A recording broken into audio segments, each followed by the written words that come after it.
அனைவருக்கும் வணக்கம். நான் உங்கள் பத்திரிகையாளர் ஆர்.எஸ். கார்த்திக். இந்த வீடியோவில் நாம் பார்க்க இருக்கிறது நம்ம வேற லெவல் சினிமா சேனலோட சினிமா விமர்சனம். இப்போ நம்ம பார்க்க இருக்கிறது இந்த வாரம் திரைக்கு வந்திருக்கிற பேரன்பும் பெரும் கோபமும் படத்தோட விமர்சனம். பேரன்பும் பெரும் கோபமும் டைட்டில் சும்மா பொயட்டிக்காக இருக்குது, கொஞ்சம் அன்பாகவும் நிறைய கோபமாகவும் இருக்குது இல்லைங்களா? படமும் அப்படி தாங்க. யார் மேலே நமக்கு அன்பு வருது, யார் மேலே கோபம் வருது அப்படின்னா அந்த படத்தோட கதாநாயகர் மீது அன்பு ஜாஸ்தியாகுது, இயக்குனர் மீது பெரும் கோபம் வருது. ஏன் எதுக்கு அப்படின்றத நான் இப்போ சொல்கிறேன். ஏன்னா நான் ஒரு அருமையான கதையை எடுத்திருக்கிறாரு. அந்த கதைக்குள்ளார தேவையில்லாத பகுத்தறிவெல்லாம் புகுத்துறேன், தேவையில்லாத இந்த கடவுளை பற்றி நிந்திக்கிறேன், நீங்கள்லாம் எதுக்கு அதை வணங்குறீங்கிற ரேஞ்சில் சில விஷயங்கள் பண்ணியிருக்கிறாரு. அதனால் கோபம் வருது. ஆனால் அதே நேரம் அவர் சொன்ன சில கருத்துக்கள், ஜாதி வெறி பிடித்த மனிதர்களை, ஜாதி பற்றாளராக இருக்கிறது கூட தப்பு இல்லைங்க, ஆனால் அந்த ஜாதி வெறியோடு இருக்கிறது ரொம்ப தப்பான விஷயம். அதுக்கு ஒரு சொல்யூஷன் சொல்லியிருக்கிறார் இவர். அது புதுமையாக இருந்தது இந்த படத்தில். அது ஒன்று தான் புதுமையாக இருந்தது. மற்றபடி காட்சிப்படுத்தல், ரசிகர்களை படுத்தல் எல்லாமே வழக்கம் போல தான் இருந்தது இந்த படத்தில். ஆனாலும் ஹீரோ விஜித் பச்சான் வேறு லெவலில் இருக்கிறாரு. தங்கர் பச்சானாவது கொஞ்சம் கிராமத்தான் லுக்லேயே இருப்பார். பெரிய ஒளியோவியர், பல தேசிய விருதுகள்லாம் வாங்கினவர். ஆனால் லுக் லைக் பார்த்திங்கன்னா என்ன மாதிரி கொஞ்சம் காட்டுத்தனமாக இருப்பார், கொஞ்சம் கிராமத்தான் லுக்கில் இருப்பார். ஆனால் அவருடைய மகன் விஜித் பச்சன் கருப்பாக தான் இருக்கார், தங்கர் பச்சன் சாயலில் தான் இருக்கார். ஆனால் கிராமத்துக்கும் நகரத்துக்குமான முகம் அமைப்பு அவருக்கு. அதனால் அவர் கதாநாயகராக நடிக்கலாம், தப்பு இல்லை. முதல்ல நான் கதையை சொல்லிடுறேன். கதை என்ன அப்படின்னு பார்த்தீங்கன்னா, ஒரு ஜாதி வெறி பிடித்த கிராமம். அந்த கிராமத்தில் பிறந்து அம்மாவோட அரவணைப்பில் வாழ்கிறாரு, வளர்கிறாரு நம்ம விஜித் பச்சன். அம்மா யாருன்னு பார்த்தீங்கன்னா, நம்ம பாரஞ்சித் படங்கள்லாம் வருவாங்க, இளமையாக வருவாங்க, முதுமையாக வருவாங்க, இருப்பாங்க பாரஞ்சித் படத்தில். ஆமாம், அவங்க தான் அம்மா. இந்த பக்கம் ஜாதி வெறி பிடித்த ஊரில் அருள்தாஸ், மைம் கோபி தான் ஜாதி வெறி பிடித்த பஞ்சாயத்து தலைவராக இருந்து அதுக்கப்புறம் மினிஸ்டர் ஆகிறாரு. அவரோட ஆளாக அருள்தாஸ் இன்னும் பலர்லாம் இருக்கிறாங்க. இது ஒரு பக்கம். இந்த ஊரில் ஒரு இளங்காதல் ஜோடிக்கு உதவி, அதனாலேயே இந்த ஊரில் கொண்டு விடுவானுங்க இருந்தா அப்படின்னு சொல்லி அவங்க அம்மா ராத்திரியாக நண்பர்களோட உதவியோட ரயில் ஏற்றி கேரளாவுக்கு அனுப்பி வைக்கிறாங்க. அவங்க அம்மா உறவினரோட உதவியோட அங்கே போய் ஒரு கெஸ்ட் ஹவுஸ் மாதிரி ஒரு லாட்ஜில் வேலைக்கு சேர்ந்துக்கிட்டு கூடவே படிக்கிறாரு, நர்சிங் கல்லூரியில் சேர்ந்து. அப்படிப்பட்டவர் ஒழுங்காக படிக்காமல் ஒரு காதலில் அவரை அறியாமலே விழுகிறாரு. காரணம் அந்த பெண்.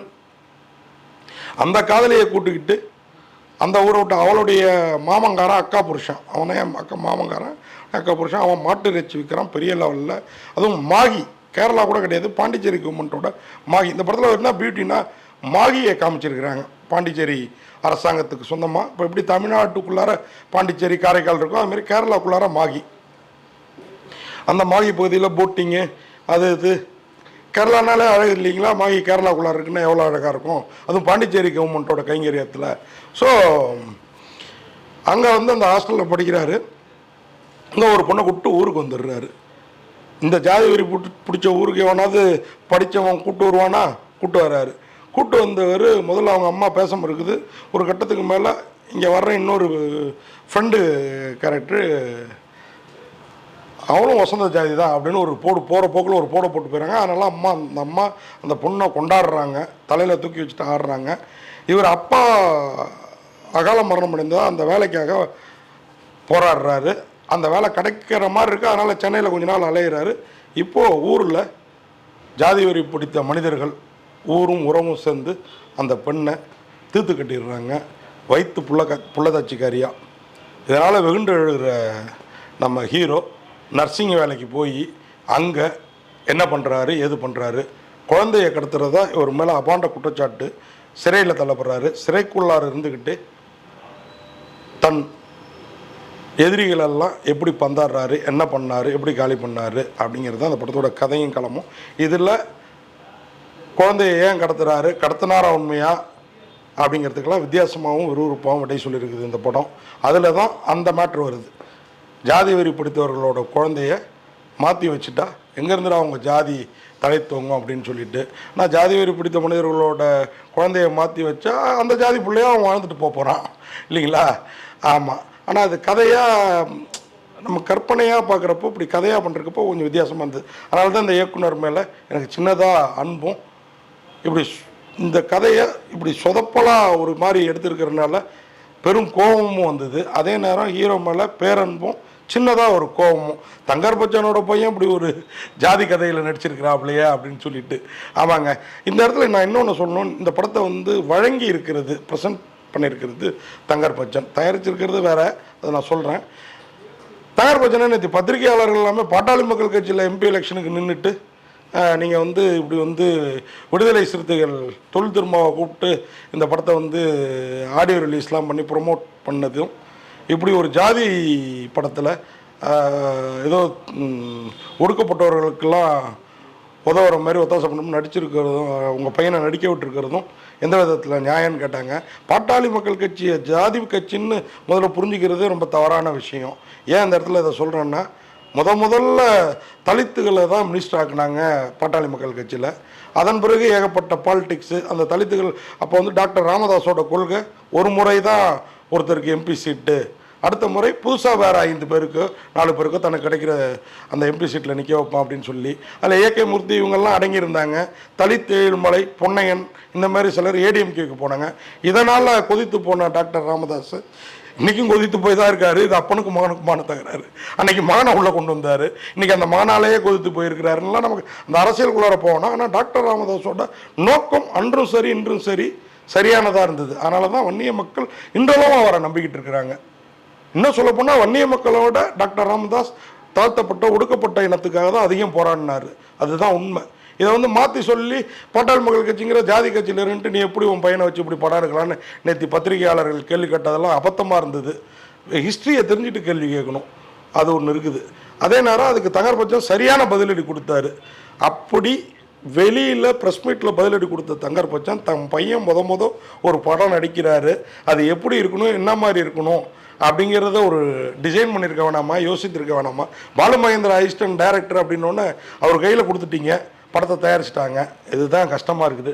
இதெல்லாம் உணர்ந்துருந்தால் இந்த படம் இன்னும் நல்லா இருந்திருக்கும், பேரன்போடு நல்லாவே இருந்திருக்கும். இந்த படம் நமக்கு ரசிகர்களுக்கு பெரும் கோபம் வந்திருக்காது அப்படிங்கிறது என்னுடைய கருத்து. விஜித் பச்சன் ஜீவாவாக வாழ்ந்திருக்கிறாரு, ஷாலி நிவாகஸ் சாராவா இன்னமும் என் மனசை விட்டு அகலாமல் இருக்காங்க, மைம் கோபி, முத்துப்பாண்டியா அமைச்சரா பாருங்கள். இந்த இயக்குனரோட சாதி வரியா என்னன்னு தெரியல. அது இதில் உயர் சாதியாக காட்டிருக்கிற எல்லாம் பாரஞ்சித் படத்தில் நடிக்கிற கேரக்டருங்க. மைம் கோபி ஆகட்டும், அந்த அம்மா கேரக்டரில் வர்ற வள்ளி கேரக்டரில் வர்ற அந்த அம்மா கேரக்டரில் வர்ற அவங்களாகட்டும், இன்னும் பலரும் அதில் வந்து பார்த்திங்கன்னா பாரஞ்சித் படத்தில் ஒடுக்கப்பட்ட இனத்துக்கு ஓங்கி குரல் கொடுக்குறவங்களா இருப்பாங்க. இதில் அவங்கள சாதி வெறி பிடிச்சவராக காமிச்சிருக்கிறாரு. ஏன் எதுன்னு தெரியல. அருள்தாஸ் அருமையாக நடிச்சிருக்கிறாரு மைம் கோபியோட கையால். ரத்னவேலுங்கிற கேரக்டரில் விஜய் டிவி தீபா ஒரு சாமியாடியாக, சாமி வந்து அம்மனாவே சில சீன்ஸில் வராங்க, வேறு லெவலில் இருக்கிறாங்க. கீதா கைலாசம் அந்த சரோஜாங்கிற கேரக்டரில் உண்மையாக அழகாக பண்ணியிருக்கிறாங்க. கீதா கைலாசம் அவங்களும் மாரி செல்வராஜ் பாரஞ்சித் படங்களில் தான் வருவாங்க. சுபத்ரா ராபர்ட் தமிழ் செல்வி அப்படின்ற அந்த போலீஸ் கேரக்டரில் வராங்க, போலீஸ் ஆஃபீஸர் கேரக்டரில் அசத்தி இருக்கிறாங்க. என்பிகேஎஸ் லோகு வீரசக்திங்கிற ஜாதி வரி பிடிச்சவராக மைம் கோபியோட நண்பராக வராரு, சாதி சங்க தலைவராக. சாய் வினோத் டிஎஸ்பி செழியனா அசத்தலாக பண்ணியிருக்கிறாரு. நான் ஏற்கனவே சொன்ன அந்த அம்மா கேரக்டரில் வள்ளி கேரக்டரில். ஹரிதா மஞ்சுளா தேவி, அந்த ஹரிதா அந்த பொண்ணு வந்து ஃப்ரெண்டு கேரக்டரில் இந்த கேரளாவில் நர்சிங் படிக்கிற பொண்ணாக நிறைய சின்னத்திரை சீரியல்களும் படத்துலையும் ரொம்ப அழகாக நடிப்பாங்க. குழந்தை முகமாக இருக்கும், அருமையாக பண்ணியிருக்காங்க இந்த படத்துலையும். இந்த படத்தில் பவா செல்லதுரை ரைட்டராக அவர் தான் கதை சொல்கிறேன் பெறுவன்னு நம்ம காதை கடித்து திணி போடுறாரு. அவரை தவிர்த்துட்டு நேரடியாக கதையில் இருந்து இந்த படம் இன்னும் நல்லா இருந்திருக்கும். பவாசலத்துறை மேலே எனக்கு எந்த கோபமும் கிடையாது. அவர் எழுதலாம், இப்படி பேசக்கூடாது படம் முழுக்க. ஆமாங்க, அதை கொஞ்சம் இயக்குனர் சிவபிரகாஷ் உணர்ந்திருக்கணும். இளையராஜாவோட மியூசிக் ஓகே, பழைய பாடல்களில் மீண்டும் கேட்ட மாதிரி இருந்தது சில இடங்களில்.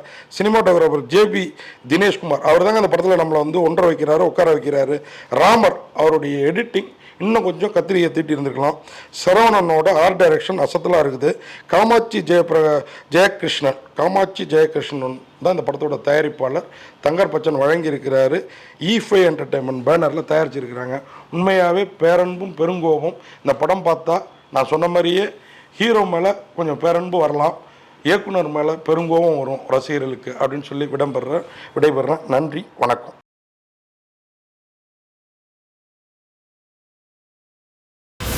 எல்லாருக்கும் ஹீரோ எம்ஜிஆர், சிவாஜி, ரஜினி, கமல். ஆனால் எனக்கு நீதானப்பா எப்பவுமே ஹீரோ. எனக்கு ஒரு வேலை கிடைக்குமா? இந்த வீடியோ உங்களுக்கு பிடிச்சிருந்தா லைக் பண்ணுங்க, கமெண்ட் பண்ணுங்க, ஷேர் பண்ணுங்க, சப்ஸ்கிரைப் பண்ணுங்க.